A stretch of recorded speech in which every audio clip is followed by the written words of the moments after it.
Okay, so our speaker today is Jon Worthington. He'll be talking about a technology called Xamarin.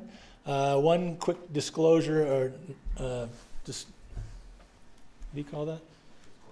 Disclaimer, thank you. About Xamarin, it is currently under evaluation here and is not at this time approved as approved technology for use in ICS, but we want to encourage you to play around with it. We want to get you exposed to it. Jon gave this exact same presentation at SORT. Was there anybody here that attended the SORT presentation on Xamarin last month? Okay, good. We were going to ask you to leave if you did. So Alan's going to be here regardless, whether he went to SORT or not. Okay, so Jon he works on the GA portfolio. He's a .NET programmer. He's done coding in a lot of different languages. And today he's going to talk about Xamarin. He has attended the Xamarin Academy, so he's well trained. He says he only knows enough to do a presentation, but he will share with us his expertise today, and let's hear it for Jon.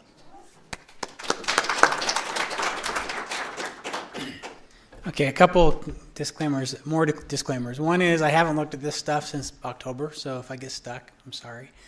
And also my computer only has 8 gigs of RAM, and apparently I need more, so when we start launching emulators and stuff, it might take a little while. So we're going to be talking about Xamarin, and Xamarin it's not a brand new technology, but it's new for Microsoft because Microsoft purchased Xamarin fairly recently, and they've made it free to everybody. So we'll be talking about that. So what is Xamarin? Xamarin allows developers to build native apps for Android, iOS, and Windows using C#. So if you're a C# developer, then that's totally awesome. If you're not a C# developer, it's probably less awesome. But the cool thing is you get to use the same IDE, the same language, the same APIs, and like the same workflow everywhere, all throughout. So how much does it cost? Like I said, since Microsoft acquired Xamarin, it's completely free. In fact, if you download the community edition of Visual Studios, then you get Xamarin as part of that, which is awesome. And while I'm on this slide, they also announced Visual Studios for Mac yesterday. So I think they're taking Xamarin Studio and turning that into Visual Studio for Mac, which is really awesome.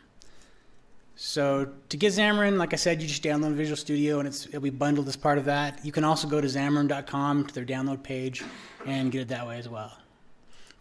So why would you want to use Xamarin over some of these other technologies? So the most compelling reason is if you're already a C# team and you already know C# and love C#, then it's great to be able to do that and write mobile apps with C#. The other really thing that's awesome is that you get 100% native API access in C# to iOS and Android and, of course, Windows. So anything you can do in Objective-C, Swift, or Java can be done using Xamarin and C#. And so I just wanted to point out that it is native. So you have fully native performance. There's no downgrade of your performance for using this. And another thing that's really cool is Xamarin's fully open source and free for everyone. So why would you want to create a native app? There's lots of reasons, but one reason is that you want your app to look and feel correct on each platform. You don't want it to feel like an iOS app or an Android app. You want it to actually be that app. So you don't want the experience, user experience, to feel downgraded in any way. And you also want access to every API and library that's device specific. And of course, you want native performance.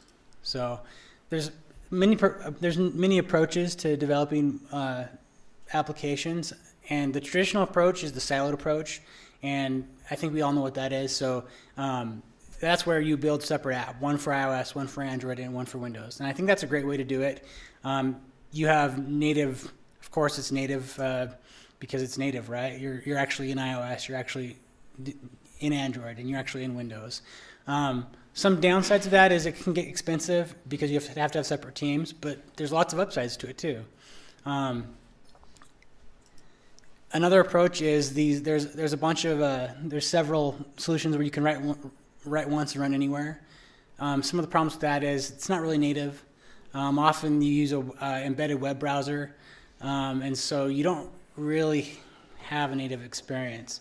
And in some cases, you might not be even allowed into the store, depending on what you're doing. So Xamarin's approach is a little bit different than that. So Xamarin lets you use C# for your entire code base across all of the platforms.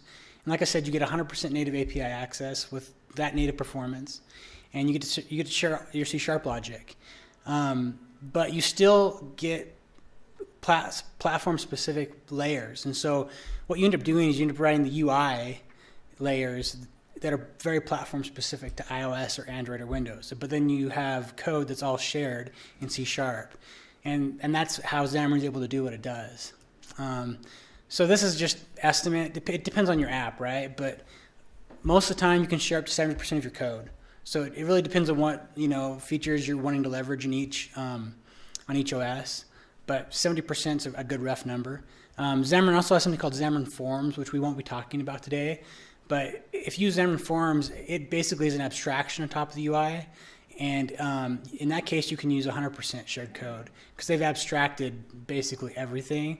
The downside of that is you're using an abstraction layer. And because of that, if you want anything like slightly custom, you have to jump out of the abstraction layer. So that's the downside of that. But it's really good. So how does Xamarin work? So for Xamarin, iOS and Android, they're both built on top of the Mono framework, which is an open source version of .NET. And that might change. It may be .NET Core sometime soon, but right now it's based on Mono. And so basically what they've done is they've written C# bindings for every single API on iOS and Android. And so in iOS, they use ahead of time compiling. And it compiles the Xamarin applications directly down to native ARM assembly. And so when you're ready to create your app, it actually creates an APP file just like as if you were, developing a native application. So you can't actually tell the difference between a Xamarin APP file and a natively built APP file. They're exactly the same.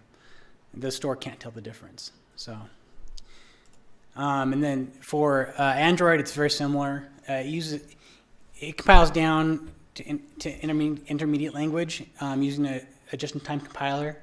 And it of course creates an APK file, and again, it's just like the APK file you'd get if you were using native Java. So Xamarin's really on top of things. For iOS, they have same-day support for new versions of iOS. So the day the new versions of iOS release, they've got same-day support for it.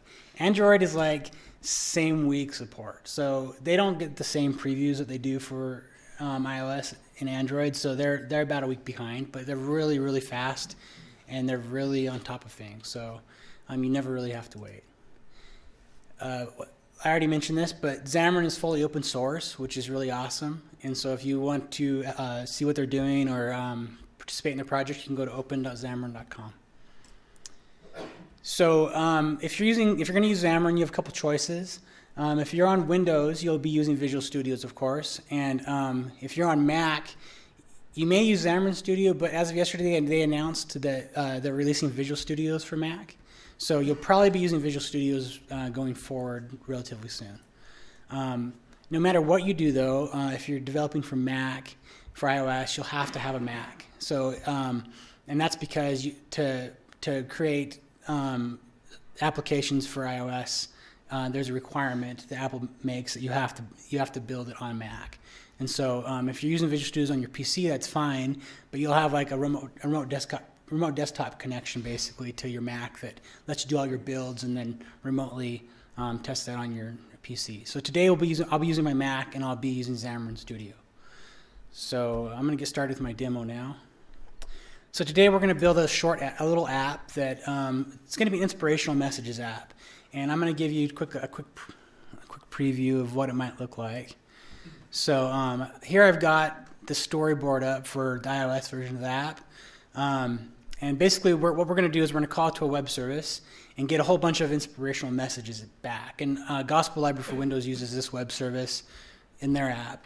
But we're going to display a picture for the inspirational message, a title, some text, who wrote it, and then we're going to have a link out to the talk, to the website, and then we have previous next buttons where we'll go between the different inspirational messages. And the Android app is going to look similar. It's going to have an image, a title, the text is going to go there, the author, the link, and then previous next buttons. So so this is the web service we'll be calling. So I've already clicked the send button earlier. Let's just do it again so you can see that it works.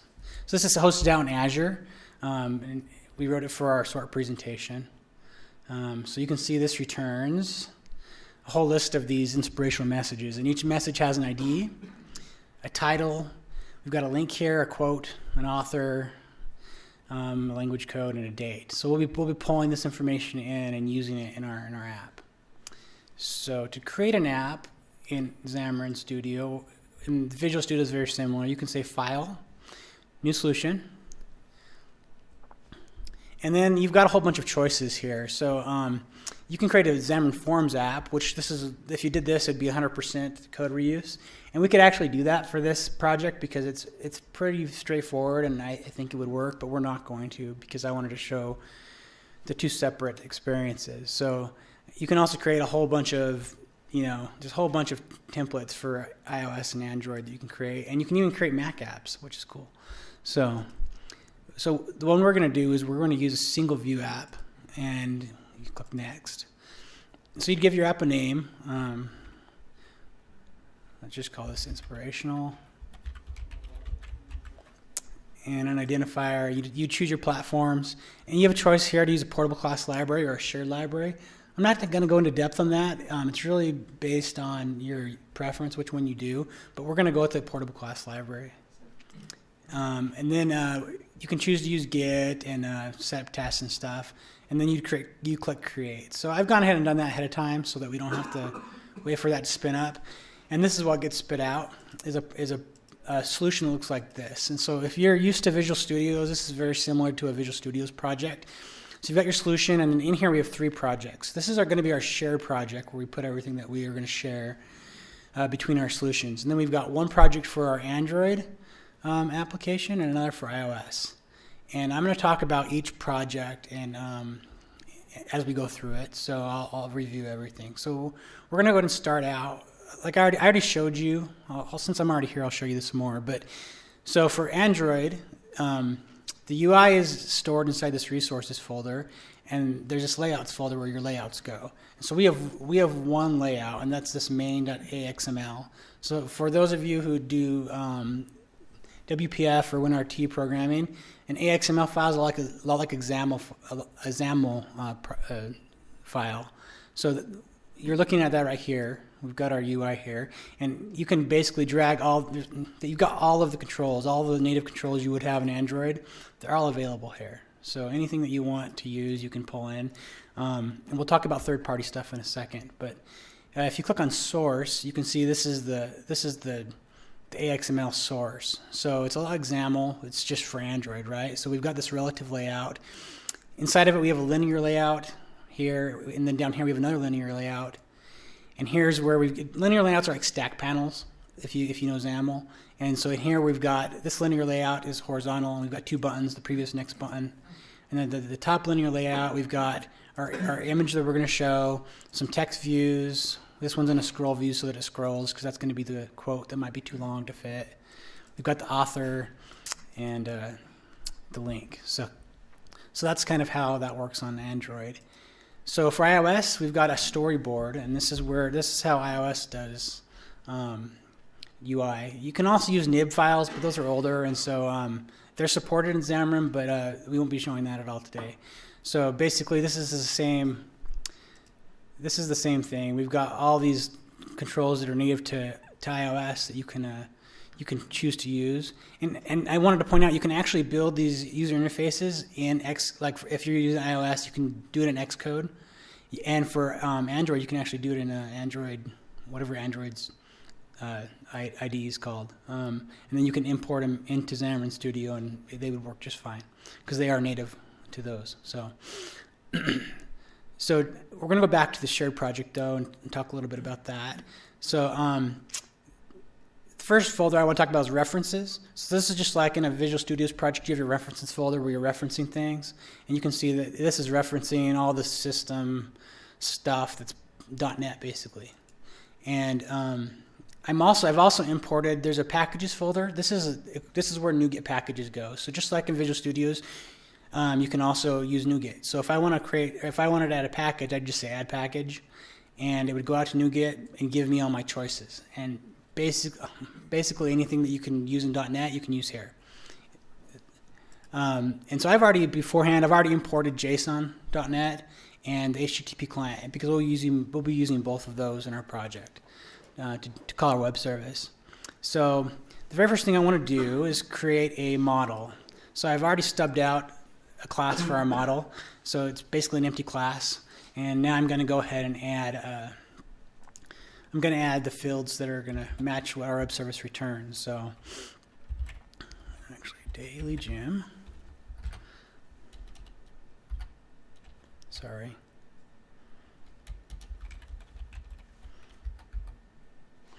Okay, so back here, we looked at this earlier. We're getting an ID, a title, a link, a quote, an author, and some other things. So here I've just pulled in fields for each of those properties. We're going to use this now. We're going to create a... Just so people know, you just brought in a code snippet. Yeah. It didn't just magically decide. Yeah, I'm using code snippets because you guys don't want to watch me type. That would be lame. So now I've already stubbed out some of these files. Like normally you'd right click, you'd say add file or add new file, and you'd type the file name in. I've already added some empty files for us to work with. So here we got a file that I've created called web services, and this is where we're gonna create a web service that calls out to the web service that we saw and pulls in the daily gems. So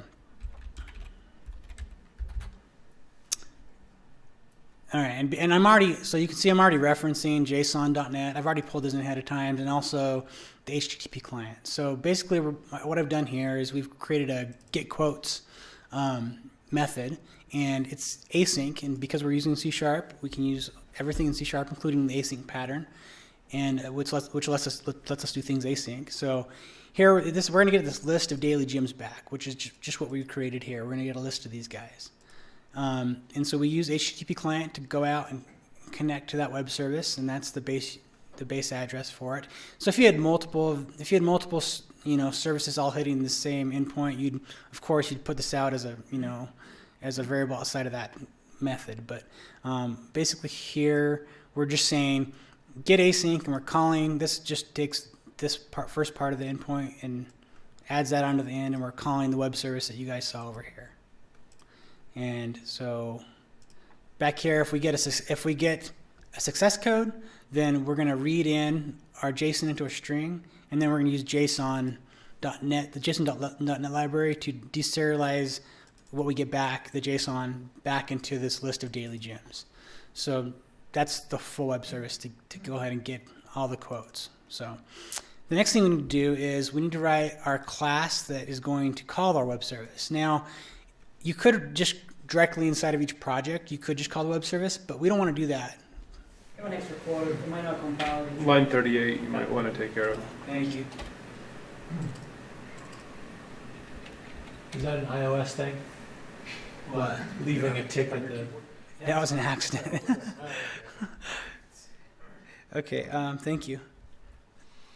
Okay, so like you could put the code that calls web services directly into each version of the app, into iOS and Android, but we want to share our code. We don't want to be repeating ourselves. So we're going to create something called a view model.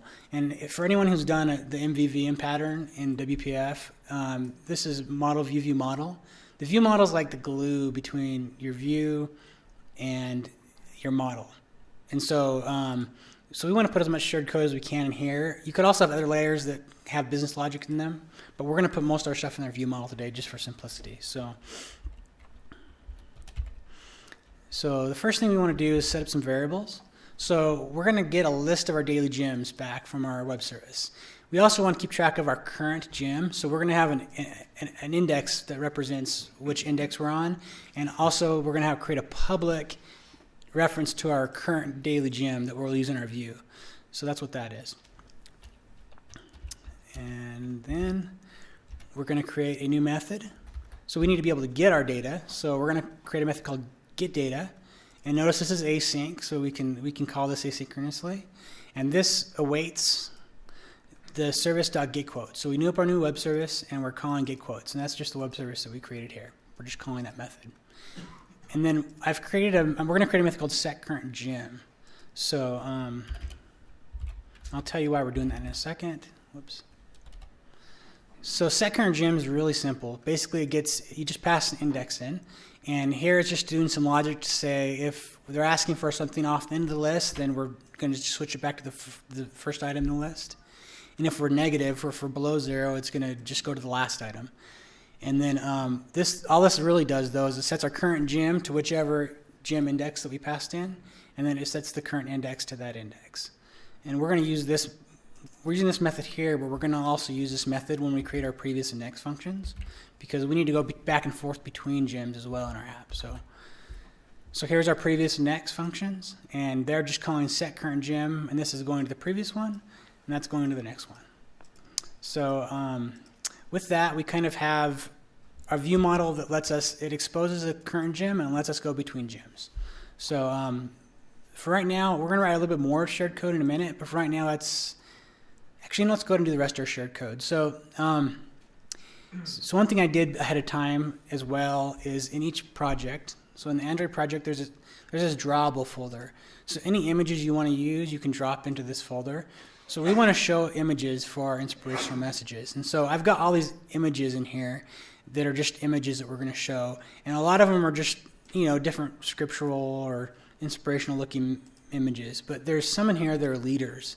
So we have 15 leader images of specific leaders that we're going to use. So we're going to create a little helper class that understands how to give us an image. Would that be like the quorum of the 12 plus the first presidency? Sure, okay. If you say so. It's whatever you gave me, Jim. So, so I've got code for this too, and I just want to show that. All right, so we've got a public method that gets a random image, and in here we pass an author's name in. So we're going to use this. So in our UI, when we try to load an inspirational quote, it's going to pass us the author. And if we have an author, then we're going to call get author image. And we've set up this list of authors that match. They coincide to these leaders here. And basically, we're going to find the index of that author in this list. And if it's found, then we're going to return the right leader. That's really simple. So if this will come back into result.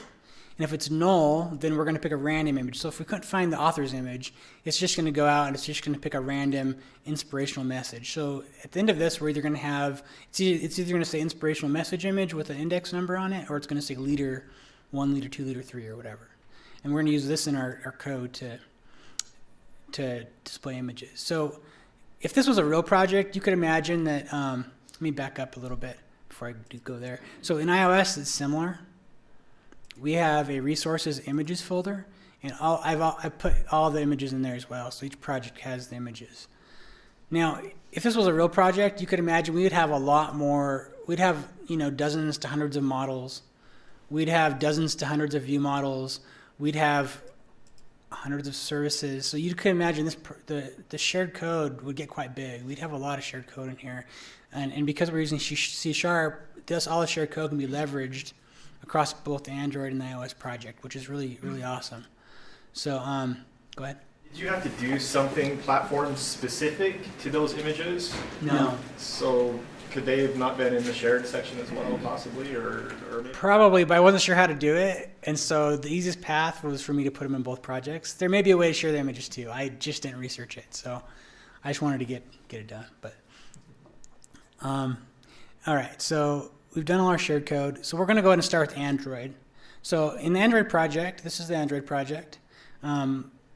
This also has a references folder. You can see it's referencing mono.android. So that's the library that's wrapped all the Android functionality. And there's other libraries you can pull in. And then we're also referencing our shared project, Sort Inspirational Messages, which is the one we just worked on. And then we've got some of our system classes that .NET provides for us. So there's this components folder. I'm going to skip that. There's a packages folder here too. So again, this is just Nuget. So if you click add package, you can pull any Nuget packages you want. But they also have this components folder, which isn't something that is in Visual Studios. So this lets you. So Xamarin has a component store, and it's a lot like Nuget, but it's something that Xamarin provides. And so what they've done is there's a lot of third-party libraries for Android and iOS that you'll probably want to use, and they've taken most of the third-party libraries, and they've gone ahead and created C# bindings for those libraries, so you can use them in Xamarin. So if you want to use a third-party library like that, you can say get more components, and you can go out and to the component store and download whatever it is that you want to use. And there's a whole bunch, and I haven't looked through them fully yet, but there's pretty much almost anything you want. And I just also wanted to say, if there's anything that isn't wrapped by Xamarin, you can wrap your own. Like if there's a third-party library that you wanted to use, you can wrap it yourself. I've never done that, but from what I've read, it doesn't look like it's too challenging. So the rest of this project, there's an assets folder, and this is where you put some shared assets. Like this is a text file, and we're not going to even use that. But this is where you put shared assets. Properties has this manifest file.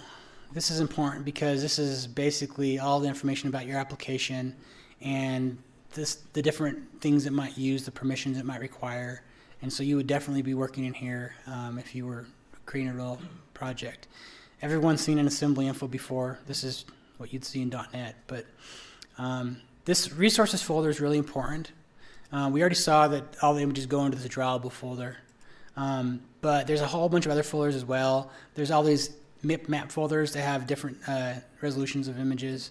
I haven't really used that in here at all. And then there's this layout folder is really important. So layouts where you put all your layouts, and those are like your views. So if we had more than one view, we'd have more of those in here. I guess the other part of this is there's this resource designer, and this is important.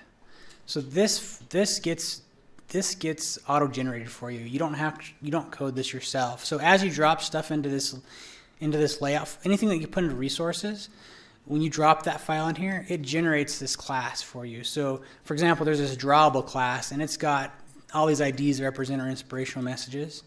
And we're going to be using that later when we reference images.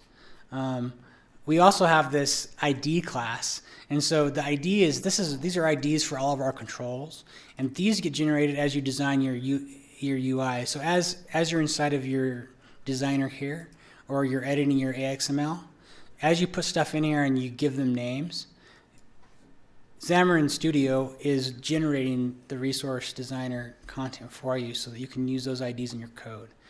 So the main class we're going to work in, though, is called main activity. And main activity is, you can think of this as the code behind for your activity, basically, for your view. So this is where you basically marry together your view model to your view. So we're going to work on that right now. So I'm going to make this bigger. I don't know why it's so small. All right. So I went ahead and I added stubs for these beforehand so that we wouldn't have to stub those out. So we're going to be filling in all the blanks, basically. So onCreate gets called when the activity gets launched, and it calls base onCreate. And then this is where we connect our view to this activity. This is a content view. Says resource.layout.main, which is basically this layout right here. So if we had other layouts, you'd call the one you wanted, right? So we want to go ahead and make this so we can call our web service and be functional. So we're going to pull in that right now. Sort. Okay, so we're going to get a reference to our view model in a minute, and it should call DailyGym view model, and that's this file that we created earlier that calls our web service. And we are also going to get a reference to a progress dialog, because when the page loads, we want a little spinner that shows that. And progress dialog is something that's native to Android, so we're just going to be using that. So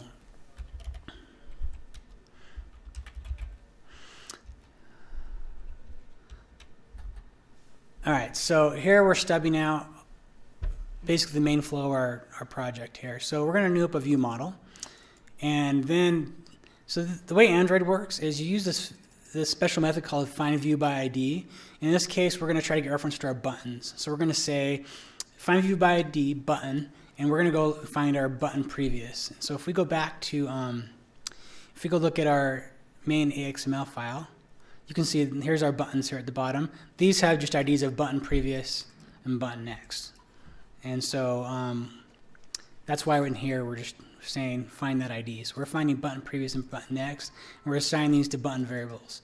And then we're wiring, just like in .NET, you can wire up event handlers. That's all we're doing. We're just saying when you click button previous and button next, wire up these click events, which we've got stubbed out right here and here. And then we're going to call show loading, which we'll write the code for in a minute. And here, so this is going to show the spinner. And then we're going to await, because this is async. We already have an async here. We're going to await our view models get data method, which calls our web service to get the data. And when that returns, we're going to set the current gem, and then we're going to hide the loading message. So we're going to go ahead and stub these out real quick. So when we click next, we just want to say view model dot get next or next gem. And then we want to call set current gem, and I'll talk about why that's important in a minute. But basically, after the view model moves to the next gem, we basically need some code that updates the UI with the current gem's values. So we'll write that code in a second, but for right now, I'm just going to put that there so that we don't forget. In previous, we're going to go to the previous gem, and we're going to set its current view model or current gem.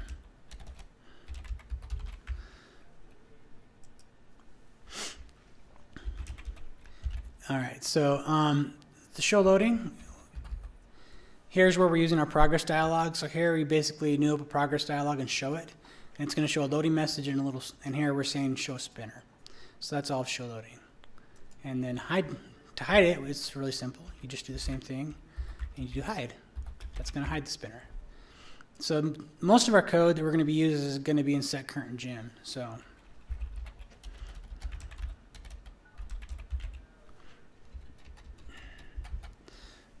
all right, so here's where we're using find view by ID a little bit more. So we're basically going into our view and using find view by ID to find each of our controls. So here we're finding a text view, and it's called text title, and we're assigning a title. We're finding the quote, the author. Here we're finding an image. Here we're finding our link, and this is giving us access to our UI controls. And then we're basically just setting their properties here to the values that are in our view model. So we already know that up here that we have a current gem because when we called our load, when we call get data, one of the things it does is it sets the current gem, and we can review that if we need to really quick. So here in get data, the last thing it does is it sets the current gem to the very first item. So we already have the first item loaded for us. So we're basically getting the view model's current gem and then going through all its properties, and we're assigning those to our view's controls. And then we're going to also say image, set image resource to our get random image, which is a class we're going to have to write. So here we will do that right now. So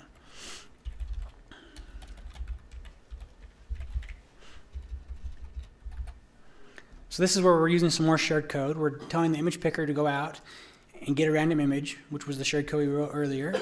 We're passing in the author's name so we can decide if we're going to show an author's image or not.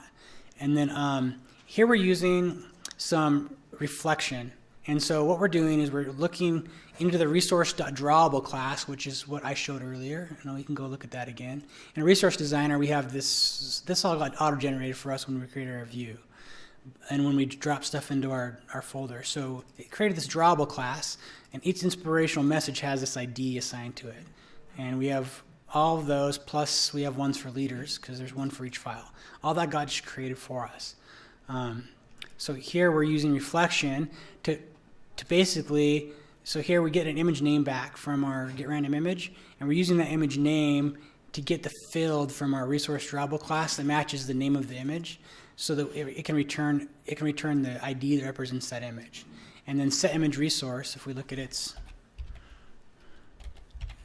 definition, it takes a resource ID, and that's how we're able to show the correct image. So at this point, I think if we run this, our Android app should be functional. So I'm going to go ahead and try that. So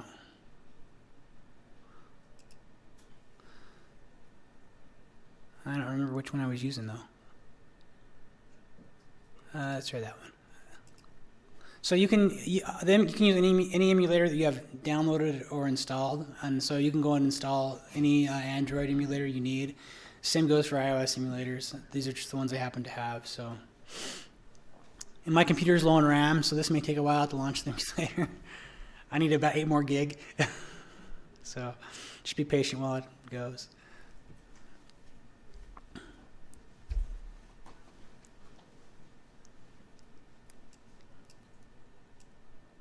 You can see it's starting Nexus 4 KitKat.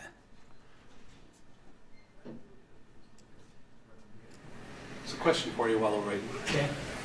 So you're showing the Android flow Yes, for the GUI. Are you Yes. going to go through the iOS flow? I am. Okay. Do we have time for questions at the end?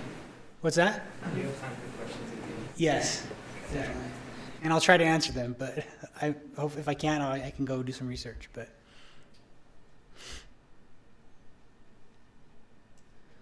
sorry this takes so long. While it's compiling, does Xamarin Studio have like the ability to jump to definition, or do you have to just remember all your stuff? Oh, it has all that ability, huh? Yep. And since they've labeled it to Visual Studio, they're going to be making it equivalent. So, but honestly, like Xamarin Studio, it was already almost as good as Visual Studio. Like, I actually kind of like it better in some ways, to tell you the truth. So, What are some of the drawbacks you've found while doing this? so one drawback is the size of your APK file or your APP file might be a little larger, like a couple meg, because it has to include the mono runtime as part of the package. So that's a drawback, but it's not a huge drawback. Performance is native. If it doesn't feel any slower or run any slower. Everything I've read, it grows exponentially depending on what you use it. It's not a fixed number. Yeah, it could change. I mean, there'll be a range. So, but I don't think it gets unreasonably huge. So, I've seen apps that you can't deploy to the stores because they're too big. I think you'd have to be careful then what you did, right, as a developer, and make wise choices. So, Is there something you can do to tune it so that it uses less? There's a couple ways you can do that. The biggest one is unwrapping the libraries. Inflates the size, as well as when you're adding more to it, that because of the extra wrapping and the mono VM, they don't have to deal with the native iOS or Android. It grows, and so you are limited on the number of libraries you can use, where you're not limited in Nuget. the other downside, I think, also is like if you find a library you need that isn't wrapped, you have to take the time to do that, right? To if you wanted to use it, and so that's definitely a downside. So, yeah. I've also learned that the common libraries built in Xamarin, like that's supposed to be shared between those apps, you can't use them as native apps. So like if you then decided, hey, we're for some reason or another, we're not going to use Xamarin anymore, and we're just going to go native, we're going to build it in Java or Kotlin or whatever else, you can't use those libraries in the native. Are you talking about this shared project right here? Yeah, because it's C#. Yeah, there's no way you'd be able to use that. Yeah, it's because it runs on the mono Right. mono VM and the mono. That's runtime. true. Yeah, if you decided to revert to one of the other things, you'd have to rewrite all your code. So that's definitely true. Okay, so here's the app. It's launched. You can see it went out, called the web service. I don't know if you guys saw it. It did do a loading screen when this came up. We can go to previous, next, and it's going through all of our inspirational messages. You can also click on a link, and it should pull up a web page with that link. So we successfully built this, if that ever loads. So there's the article that it came from. So that's Android.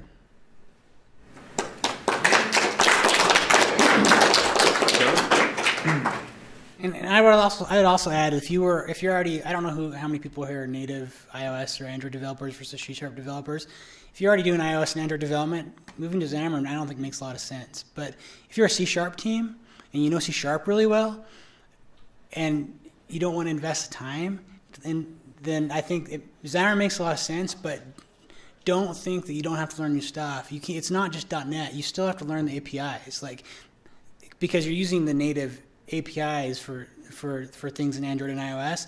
You still have to learn the Android and iOS APIs. So it's not like a quick fix, but it does let you use C#, which is awesome. And if you love C#, that's really compelling. Yes? For what it's worth, there are a ton of drawbacks, and the presentation really is only touching on the strengths.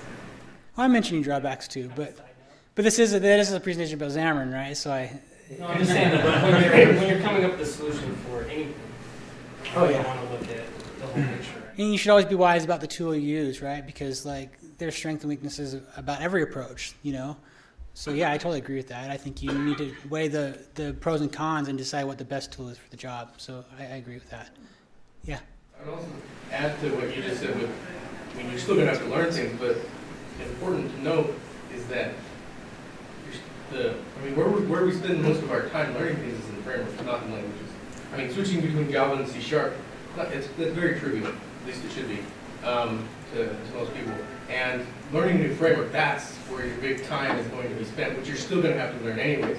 So if you really, I mean, it seems to me like in cases where you're just making a front-end interface and pretty much all of your logic is done in a RESTful API, which is the vast majority of our applications here at the church, if that's what you're doing, it makes, to me, most sense to just use native because you're still going to have to learn the framework. But it seems to me like it'll be much, much harder to learn that framework out of the context that the framework was designed to run in, and the framework is actually being taught.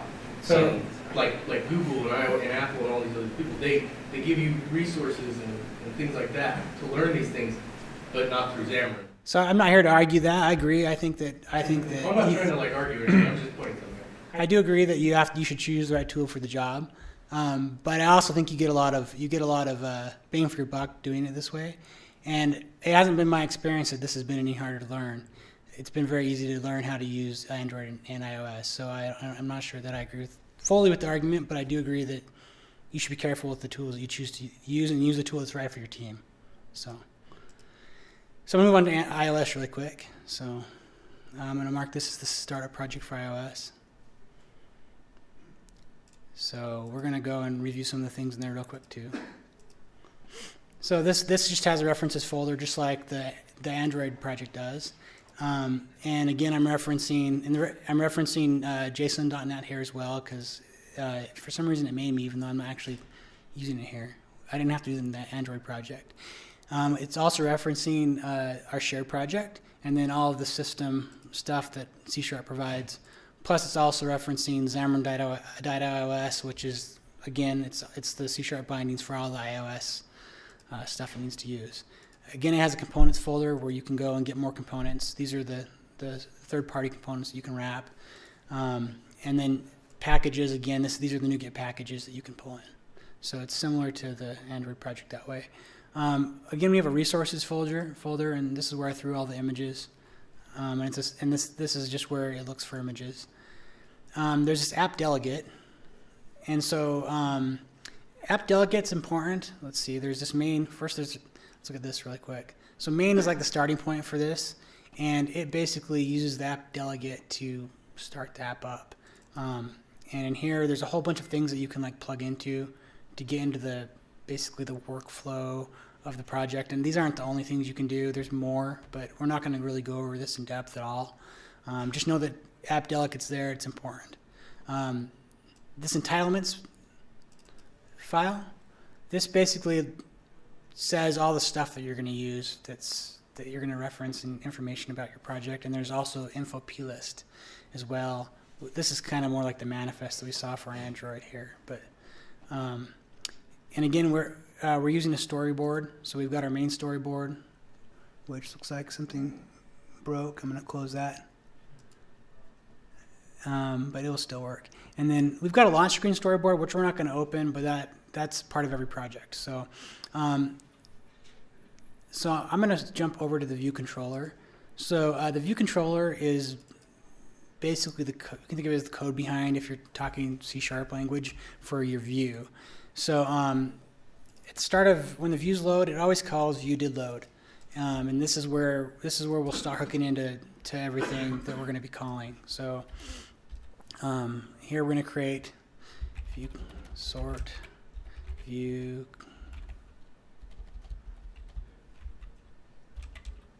sort. So here we're going to be doing very similar things. We're going to reference to our view model, and we're going to create this thing called loading overlay. I couldn't find it could just be because I didn't look hard enough or long enough, but for Android we use the progress dialog. I couldn't find an equivalent in iOS, at least for Xamarin. There probably is. And so I ended up creating my own thing called loading overlay. So we're going to go create that real quick so that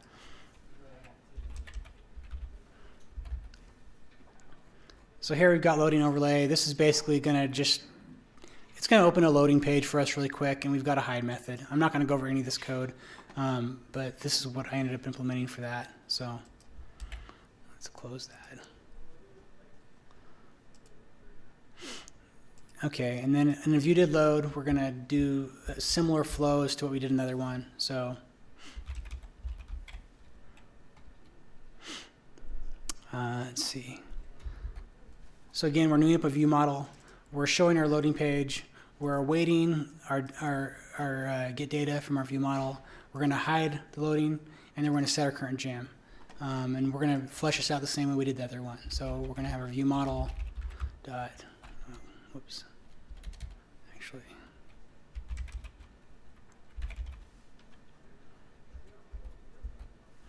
so here we'll get the bounds of our screen. We'll create our loading overlay, which we talked about a second ago, and pass it those bounds, and then we'll add it to the view. And that's going to show the loading page. Here we're going to just hide that for hide loading.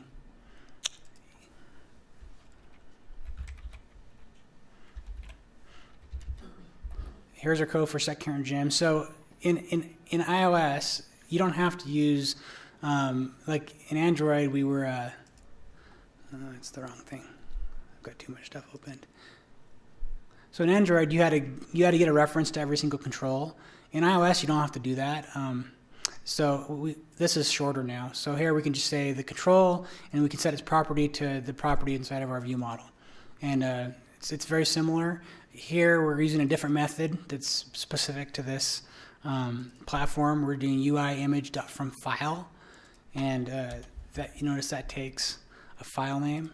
So we're able to just take our getRandom image and take the string and use the string, whereas in Android we had to get the resource ID. So it's just slightly different. So here let's do getRandom image. So here we're using our shared code image picker to get a random image, and in this case we're just returning the string so that we can use it up here instead of a resource ID. So here we're going to next and previous items.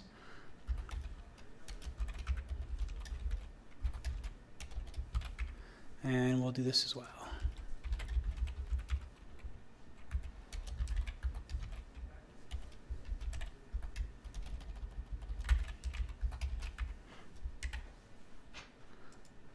Okay, so I've already wired this up. This is an event handler.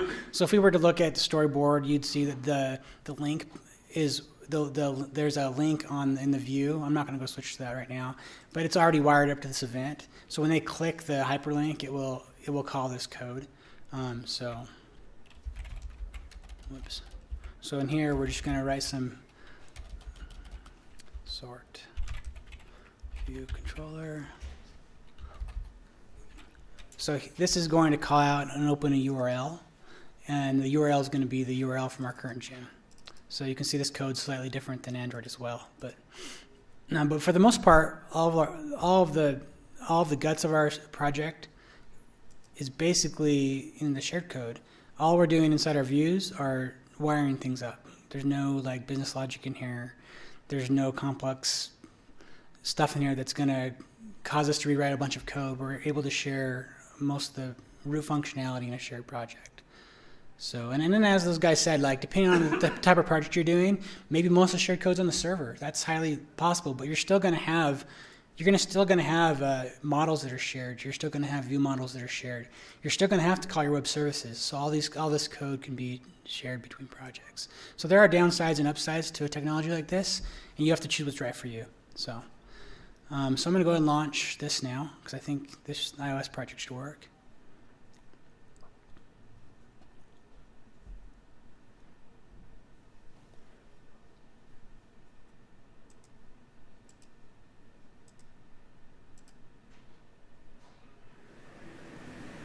While this is loading, yesterday they did also announce that you can now, they have another type of project you can build like this and share code with for Tizen OS. So Tizen was announced yesterday in a partnership with Samsung that allow you to build for Tizen-based phones and Tizen-based TVs and other Tizen-based devices as well. So that extends it even further. And Tizen's Samsung's. Yeah. And watches. And watches, Tizen watch, yeah. Soon to be cars, since Samsung just bought her.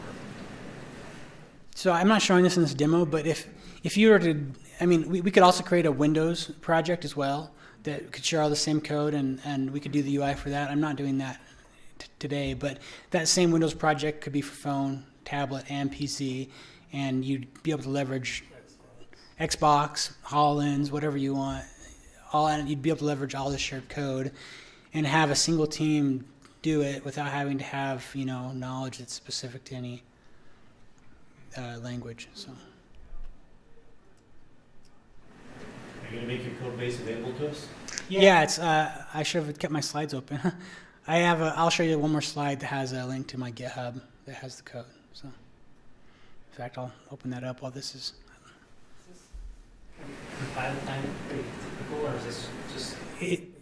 It's my problem because it's already compiled. It's launching the emulator is taking a while because I'm on the very edge of how much memory I have. I need more memory on my Mac, so. In the meantime, also make sure the role that's being passed around, everybody's got on the role. Is anybody not on there? Once the emulators are launched, though, if you leave them open, it doesn't take this much time. Once it's launched the first time, if let's say you're building for iOS at the moment, if you leave the emulator open between builds, it's like instant. It's just because I'm launching the emulator. Even native, if you reset the simulator, it's like a minute or two to reset it up. But after, that's why I was kind of asking: is this on each launch, or is this the initial load? And I'm closing them each time because I'm worried about my memory. Like I found if I leave everything open, like my computer I just needed more memory or a new computer. Plus, we forced poor John to share his screen via WebEx as well, and so he's right on the edge of resources. So.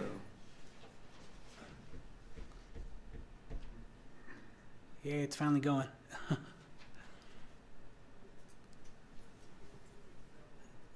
So once it comes up, this will be the iOS app. You'll notice it looks like iOS, not like Android. The other one looked like Android. If it ever goes.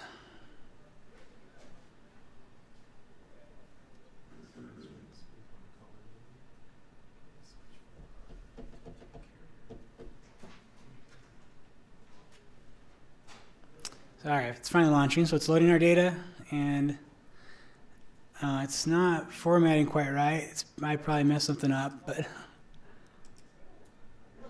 so I didn't code this to work on every device. I didn't make it, what do you call it? Reactive interface.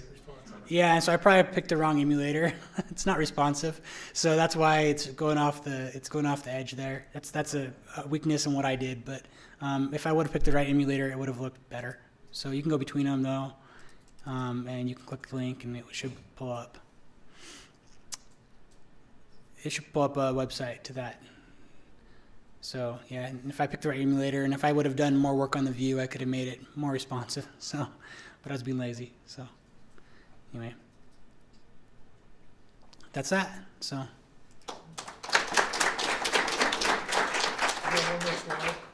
Yeah, let me pull up that last slide really quick. So my experience with Xamarin's been great. I think Xamarin's really cool.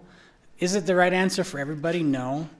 Is it do I think that the whole church will switch to Xamarin? I don't think so, but I think if you're a small C# group and you're really good at C#, I think there's some benefits to it. So.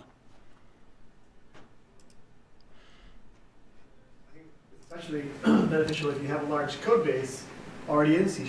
That's true. That's in the client, like let's say you're family search, so let's say you've got a lot of custom rendering code that renders, very specific family history charts and graphs. That code would take a long time to port over to other frameworks and languages. But if you just say, hey, look, this code just works in all three worlds, that would get you to market a lot faster, and then you can take the time if you wanted to rewrite all those while your app is in the App Store, instead of just having nothing in the App Store for 6 months and then suddenly come to market. Thank you. So these are all the links I have. So we can provide the slides for you guys later. But if you want the code, it's on GitHub.com/. Worthington JG Inspirational.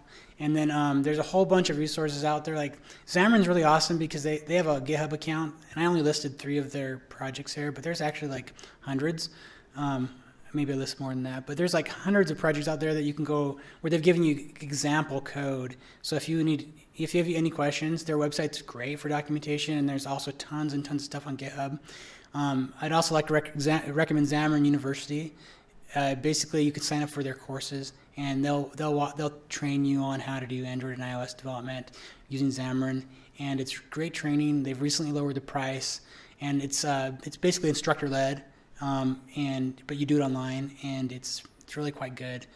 So I highly recommend that. And Channel 9 has lots of videos on Xamarin and some other things that you could go look at. So anyways, thanks for coming. That's my presentation.